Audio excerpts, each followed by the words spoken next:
Bàជំរាបសួរបងប្អូនយើងទាំងអស់គ្នាvàស្វាគមន៍ពុកម៉ែបងប្អូនយើងមកកាន់100បាទឆ្នោតយងប្រចាំថ្ងៃទៀតហើយបងប្អូនយើងបាទសម្រាប់បាទឆ្នាំថ្មីពុកម៉ែបងប្អូនយើងបាទឥឡូវនេះយើងបាទកន្លងផុតមួយឆ្នាំទៀតហើយបងប្អូនយើងបាទស្វាគមន៍ពុកម៉ែបងប្អូនយើងមកកាន់បាទថ្ងៃទី1បាទខែ1ឆ្នាំ2026ទាំងអស់គ្នាបងប្អូនយើងបាទអញ្ចឹងសម្រាប់បាទឆ្នាំ2026ហ្នឹងពុកម៉ែបងប្អូនយើងបាទសង្ឃឹមថាបងប្អូនយើងបាទរស់ស៊ីបាទកាក់កបពុកម៉ែបងប្អូនយើងបាទឆ្នាំចាស់មិនដឹងទេពុកម៉ែបងប្អូនយើងបាទប៉ុន្តែឆ្នាំថ្មីហ្នឹងបាទមានតែពាក្យតែជូនពរបងប្អូនយើងទេបាទជូនពរឲ្យពុកម៉ែបងប្អូនយើងសំណាងល្អបាទឆ្នាំថ្មីហ្នឹងបាទអញ្ចឹងឆ្នាំថ្មីហ្នឹងបាទអ្វីៗក៏ត្រូវតែថ្មីដែរពុកម៉ែបងប្អូនយើងបាទអញ្ចឹងប្លង់លេខយើងនៅដដែលបាទចំពោះតម្រុយបាទប៉ុន្តែប្លង់តាមឆាតបាទជាមានប្លង់ថ្មីជូនពុកម៉ែបងប្អូនយើងលេងបាទខ្ញុំធានាពុកម៉ែបងប្អូនយើងបាទប្លង់ឆ្នាំថ្មីនេះពុកម៉ែបងប្អូនយើងលេងទៅដឹងតែអាសាចូលតែម្ដងបាទព្រោះឆ្នាំថ្មីបាទយើងអាសាបាទចាប់លេខបានចូលចំពុកម៉ែបងប្អូនយើងបាទតាមចំណាំមើលបាទពីដើមមកបាទឲ្យតែដើមខែ1ខែ2ខែ3ខែ4ហ្នឹងបាទខ្ញុំចាប់លេខអាសាចូលបាទច្បាស់តែម្ដងបាទហើយលេខយើងឲ្យទៅវាមានម៉ោង4កន្លះមានម៉ោង6កន្លះពុកម៉ែបងប្អូនយើងបាទប៉ុន្តែខ្ញុំសូមបញ្ជាក់បាទសូមតែពុកម៉ែបងប្អូនយើងដែលលេងជាមួយខ្ញុំពិតប្រាកដបានហើយបាទបងប្អូនដែលលេងមិនពិតប្រាកដទេបងប្អូនយើងបាទឆាតមកទេបងប្អូនយើងបាទកាត់បាទហេងកាត់សុយបាទដល់គេពុកម៉ែបងប្អូនយើងបាទអញ្ចឹងចំពោះពុកម៉ែបងប្អូនយើងដែលលេងពិតប្រាកដចាំឆាតមកខ្ញុំបាទអញ្ចឹងយើងមាន BCD 4គ្រាប់ត្រង់ណាពុកម៉ែបងប្អូនយើងបាទខ្ញុំបញ្ជាក់ច្បាស់ក្នុងវីដេអូនោះតែម្ដងបាទ BCD 4គ្រាប់ត្រង់បាទមិនច្រើនក្រាប់ទេពុកម៉ែបងប្អូនយើងបាទណាមួយសកុនបងប្អូនតែ 50000 រៀលហ្នឹងបាទសំខាន់ឲ្យតែយើងបានត្រូវញឹកបាទ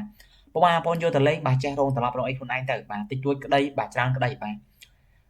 ឲ្យតែពុកម៉ែបងប្អូនយើងបានរងបាទពេលដែលចេញមកត្រឡប់ទៅពុកម៉ែបងប្អូនយើងកុំសោកស្ដាយបាទសំខាន់យើងបានរងខ្លះអញ្ចឹងបងប្អូនបញ្ជាក់ទៀតណាពុកម៉ែបងប្អូនយើងបាទ BCD 4គ្រាប់ត្រង់បាទយើងលេងម៉ោង4កន្លះមានម៉ោង6កន្លះបាទលេង2ម៉ោងហ្នឹងទៅពុកម៉ែបងប្អូនបាទខ្ញុំធានាថាមួយអាទិត្យឲ្យចំយ៉ាងតិចណាក៏3ដងដែរបាទអាហ្នឹងគ្រាន់តែឲ្យចំយ៉ាងតិចណាពុកម៉ែបងប្អូនយើងបាទជួនកាលខ្ញុំធ្លាប់ឲ្យចំមួយអាទិត្យជាប់គ្នាក៏មានដែរបាទឲ្យតែដើមខែដើមឆ្នាំអញ្ចឹងបាទអញ្ចឹងពុកម៉ែបងប្អូនយើងដែលមានជំនឿលើខ្ញុំណាបាទឆាតចូលពេកទាំងអស់គ្នាពុកម៉ែបងប្អូនយើងបាទឆ្នាំថ្មីហើយពុកម៉ែបងប្អូនយើងបាទសូមឲ្យមានលៀបមានជ័យទាំងអស់គ្នាមកបាទទាំងតម្រុយបាទទាំងលេខតាមឆាតហ្នឹងបាទដាក់ឲ្យច្បាស់ជូនពុកម៉ែបងប្អូនយើងលេខតែម្ដងបាទអញ្ចឹងតម្រុយអាហ្នឹងយើងមាន35បាទយើងមាន37បាទតោះបាទយើងមាន27បាទ17សិនពុកម៉ែបងប្អូនយើងបាទហើយនឹងមាន25បាទ27បាទអញ្ចឹងយើងមានប៉ុណ្ណឹងបាទហើយលេខភាគរយខ្ពស់បងឲ្យ20បាទបងឲ្យ25បាទហើយនឹង27ពុកម៉ែបងប្អូនយើងលេងតាមបងអូនបាទយកទៅលេងទៅធ្វើការកុំត្រឡប់ផងបាទចំពោះតម្រុយបាទខ្ញុំតែបញ្ជាក់ជូនពុកម៉ែបងប្អូនយើងបាទតែផ្លេចទេបាទព្រោះយើងលេងត្រឡប់ទៅវាអាសាចូលបាទអញ្ចឹង3លេខយើងមាន537គុណបាទតោះបាទ172គុណពុកម៉ែបងប្អូនយើងហើយនឹងក្របចុងក្រោយយើងមានបាទ275គុណបាទអញ្ចឹងយើងមានប៉ុណ្ណឹងបងប្អូនយើងបាទមិនដែរពុកម៉ែបងប្អូនបាទតម្រុយមើលទៅបាទល្អអត់បាទពុកម៉ែបងប្អូនយើងស្រឡាញ់ក្របណាបាទខុសពីខ្ញុំពុកម៉ែបងប្អូនយើងលេងក្របដែលពុកម៉ែបងប្អូនយើងស្រឡាញ់ក៏បានដែរបាទតម្រុយនេះយកទៅលេងបាទ free ទេពុកម៉ែបងប្អូនយើងបាទមានគិតលុយគិតកាក់ទេបាទសំខាន់ពុកម៉ែបងប្អូនយើងជួយ share ជូនបងប្អូនផងបាទកុំមើលតែវីដេអូបាទហើយអូសចោលពុកម៉ែបងប្អូនយើងបាទ share ជូនបងម្នាក់មួយទៅបាទអត់មានអស់លុយអស់កាក់ទេបាទ share យើងចែករំលែកបាទគ្នាទៅវិញទៅមកបាទខ្ញុំចែករំលែកតម្រុយជាមួយពុកម៉ែបងប្អូនយើងបាទ